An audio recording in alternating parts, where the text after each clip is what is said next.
Hello, and welcome to the CapTivate to MoTivate podcast. I am your host, Natasha Benjamin, and I am so honored that you have chosen to spend a portion of your time with me today. While I am a licensed clinical therapist, this podcast series and its content does not serve as therapy.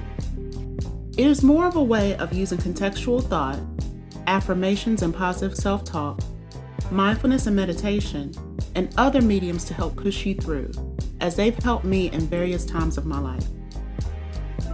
Many, if not all of the ideals that will be discussed, will be focused around Black culture, as I am a Black woman, wife, mother, therapist, and creator.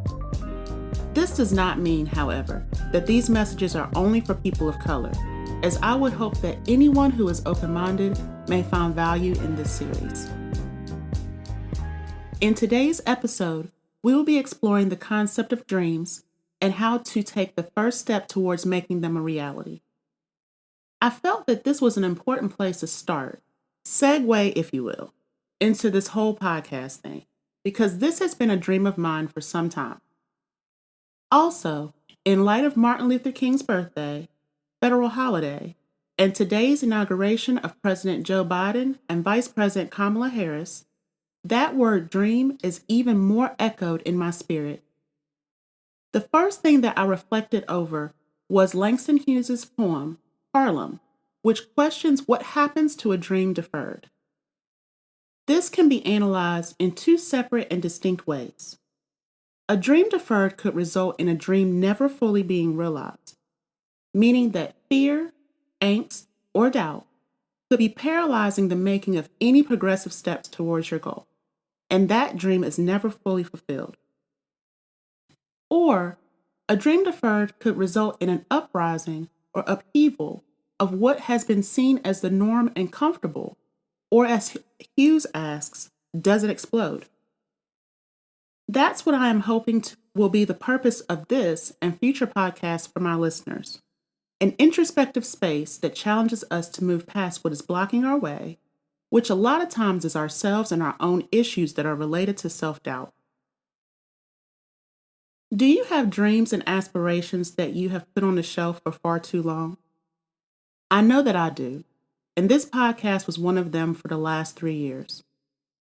The initial purpose for me wanting to do podcasts was to work on my public speaking to prepare me for future professional and creative goals. Anyone who personally knows me knows that I overthink and I'm a planner. While this can be a benefit, it can also get in the way of progress when I feel that everything has to be just right in order for me to make any moves. Life also happens for me, as I know it happens for you, and my best laid plans and aspirations are often disrupted by me having to shift mental and emotional focus. That does not mean that the dream is not important and worthy of my focus, attention, and effort. It just means that it has to be put to the side with the hope of being revisited when things calm down. And then I look up and almost 3 years have passed and I haven't published my first episode. That all changes today. This podcast won't be perfect, and that's okay. It's still a step, and with consistency and dedication, there will be many more steps made. And I hope that you will take a few of these steps along with me. In my opinion, every goal begins with a dream. This is the visualization of your most ideal life situation, if only X, Y, and Z. But how do we go from the dream to the realized goal? Whether it is furthering your education, moving out, and either renting or buying your first home, planning for a vacation, etc. There is a dream of what you would like to see happen, but how exactly are you going to see that dream take shape and become a reality? What are you going to need in order to be able to reach those dreams? In asking those questions, I have come up with a list of 10 steps that I have taken that have proven to be helpful for me. Number 1, state what your goal is. What would you like to see, acquire, and/or achieve. But you have to get it out of your head. I would suggest writing down what you would like to achieve, whether that be through journaling in written form or keeping notes or voice memos in your phone. These are some ways to get your thoughts out of your head and into a space where you can begin to map out the necessary steps it takes to get there. Ask yourself questions about how realistic of a goal this is for you and where you are in your life right now. What will I need to help me be more successful? What is a potential barrier or barriers that may get in the way of my success? 2. Make sure your goal is SMART. A SMART goal is one that is specific, measurable, attainable, realistic or relevant, and timely. This means sit down and chart out what your actual goal is. Determine how you will know that you are making progress. Ensure that it is something that you are actually able to achieve. Identify if it's realistic and reachable for you, and assign target dates and timeline.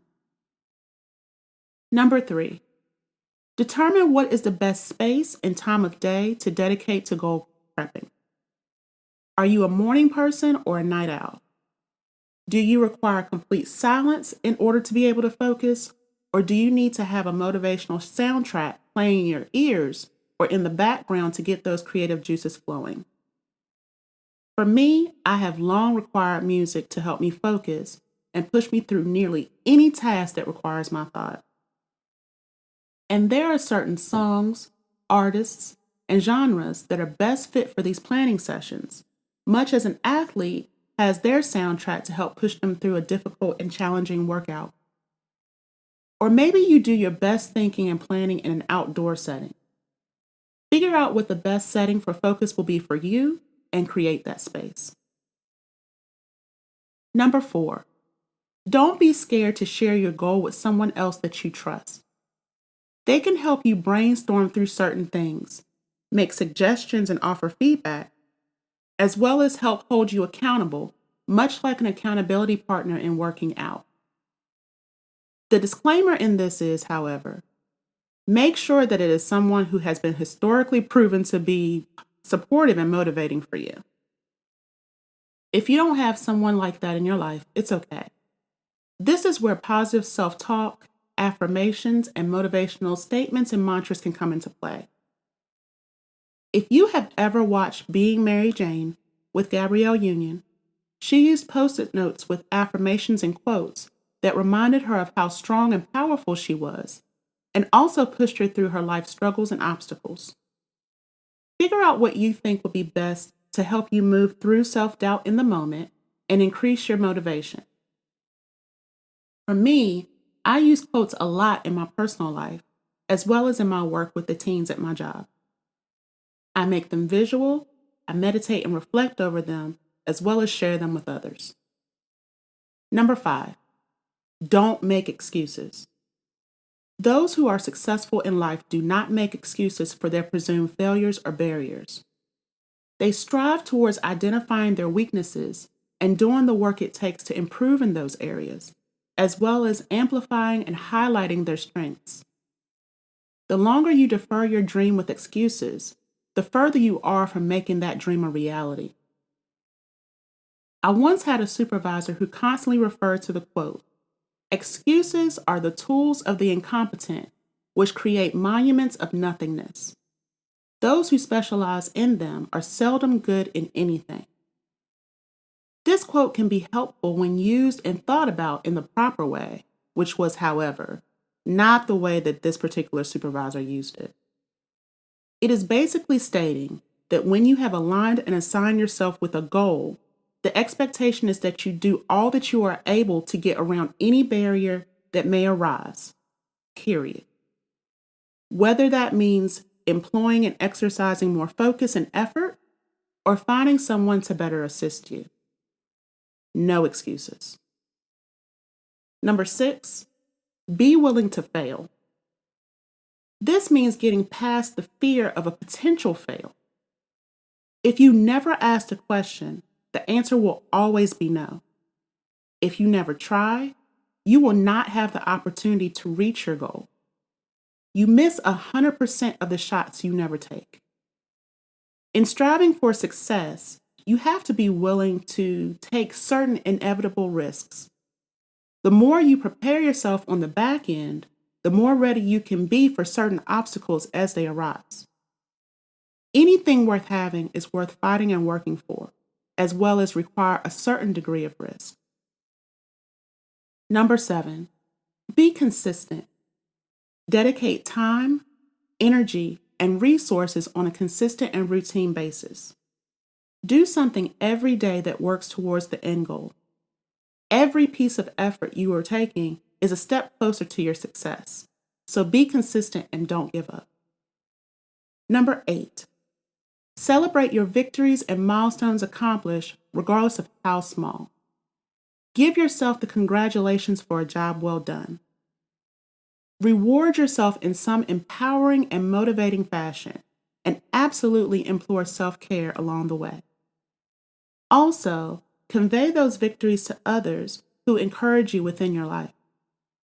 For some, that is sharing these testimonies in church, via social media, on conference and video calls, in person with those in your network, etc. Don't withhold your success from others and allow people to clap for you as you clap for yourself.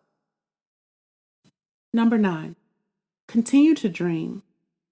Consider other areas of your life where you would like to see progressive and positive change and evolution. And lastly, number 10, repeat steps 1 through 10. Then do it again and again. There are many more steps that someone else might suggest and advise, but these are the ones that have been most beneficial for me along my journeys. Additionally, always be open to new ideas and ways of looking at things. Be a lifelong learner and find ways to grow and evolve. What others would you recommend? Which ones do you feel you have the most difficulty with?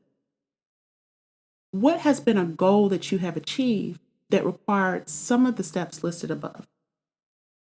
Please feel free to share in the comment section or send me a direct message so that we can not only challenge each other, but also celebrate and acknowledge your accomplishments, because you never know how those questions and testimonies may help someone else, which was the basis for me doing this podcast, as well as developing other creative content. I thank you for embarking on this project with me and allowing me to captivate to motivate. Please stay tuned for future episodes and follow me on Instagram, Facebook, Spotify, and YouTube at CapTivate to Motivate. I can also be found on Clubhouse at Natasha Benjamin. Also, please help me grow by sharing this podcast with a family member, friend, colleague, or anyone else in your network that you feel might find this beneficial. I am also looking to share the mic with others as a way of amplifying and highlighting their voices as well, so that together we can create a collaborative of support with others who have similar and challenging experiences. Continue to dream. Until next time, be well.